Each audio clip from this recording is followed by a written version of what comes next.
The Middle Ages, knights, Bohemia, at first glance it sounds like a dream come true for RPG gamers.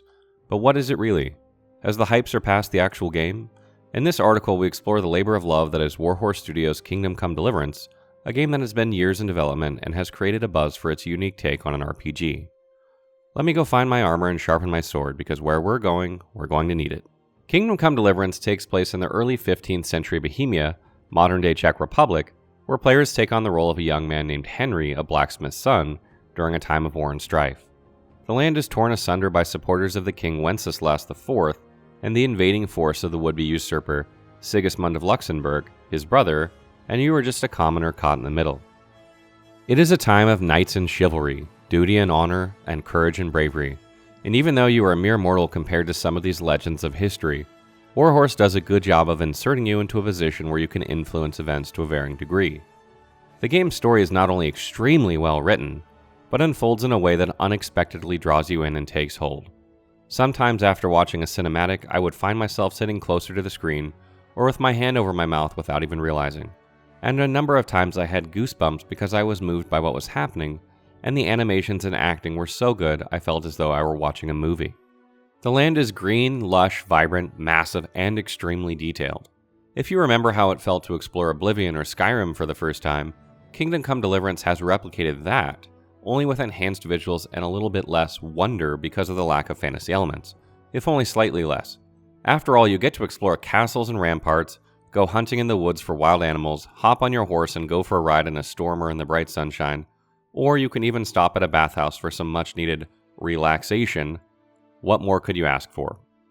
Story and setting are the strongest aspects of the game, which may come as a surprise to many, because the game is touted as an open-world sandbox RPG. As good as Skyrim and Oblivion are, it wasn't the story they presented that kept me playing them, but the freedom and size. In Kingdom Come Deliverance, Warhorse has not only delivered a massive game in that vein, but has somehow managed to incorporate the storytelling of a Dragon Age or Witcher game inside it as well. Impressive, to say the least. The gameplay of Kingdom Come Deliverance is overwhelmingly complicated and difficult to sum up in a review, but at its essence, it's a real role-playing game. What exactly do I mean by that? I mean to say that you actually play the part of the character Henry and make decisions within the scope of things Henry could do. Much like Geralt in The Witcher, often your choices are not what you would do, and you are choosing from what someone else might do, in this case Henry. This makes for an intriguing mix of freedom and linear gameplay that I don't think I've ever seen in a game before, because Kingdom Come Deliverance takes it to another level of realism. For example, you must take the night watch on guard duty or go on a patrol, because Henry would. You have to meet certain people at certain times, and if you don't, there will be hell to pay. Unlike Oblivion or Skyrim, where you can just ignore real life and set about doing whatever you please, you simply can't do that in Kingdom Come Deliverance. You must operate within the quests that are set upon you, quests which demand your attention and action, and find the freedom to do the things you want in between or on the way. If this sounds tedious or restricting, I totally understand, and I might even agree with you if it were not for the brilliant manner in which the storytelling is done. There is traditional character development in terms of stats and skills that increase as you use them, again much the way Skyrim or Oblivion worked. Fighting increases your strength, agility, warfare, and whatever weapon type you are using. Having increased skill not only means increased damage in combat, but faster reflexes, shorter attack times, and more time to react. You can also be trained in skills from certain characters in the game for a modest amount of gold.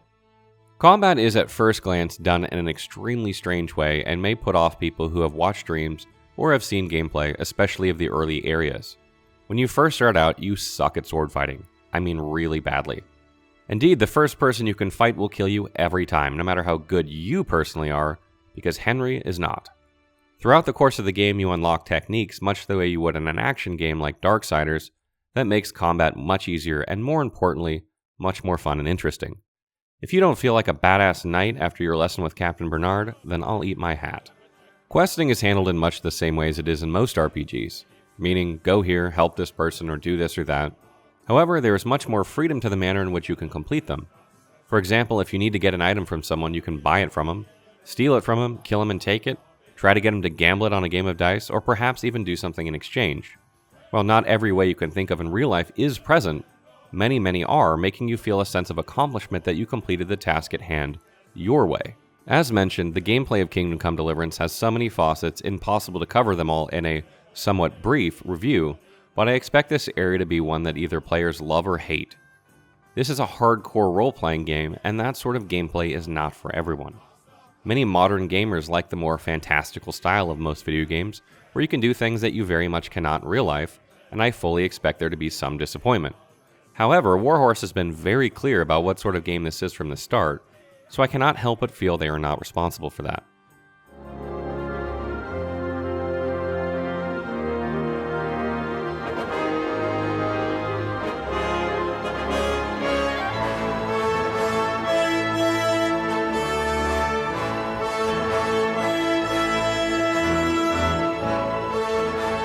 The music in Kingdom Come Deliverance is not mind-blowingly good, but it's very strong and solid.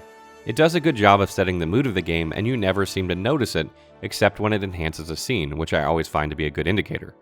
I don't think players will have any complaints about this particular aspect. Voice acting, while not as good as some games, is well above the industry average. It's done so well that you almost never seem to have any attention on it, which laid to rest one of my biggest fears. Most of the voices are fitting of their particular characters, and most sound genuine and natural.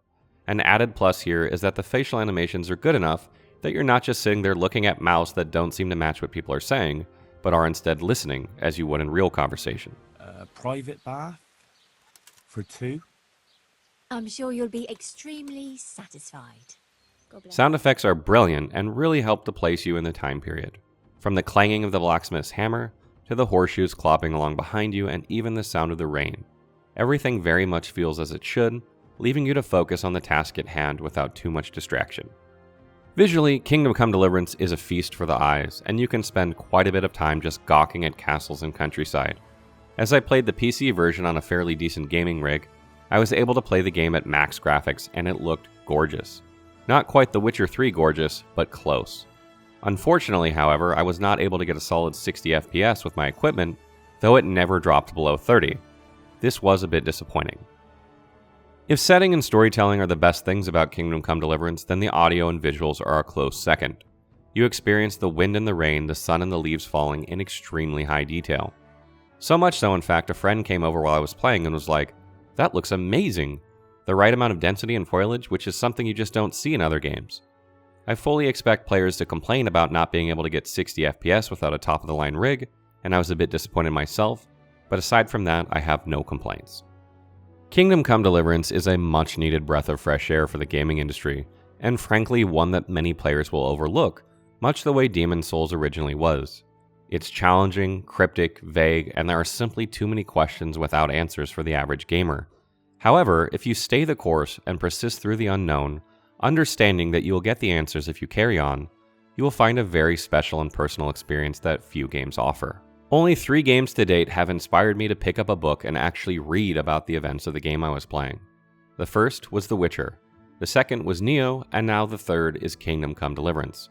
Warhorse may not win any awards with this title, but they have established themselves where it matters most, in the hearts of gamers with a solid performance. They have earned themselves a warm following, and I can't wait to see what they do next. Now, pardon me, good sir, I have to see a bar wench about some ale.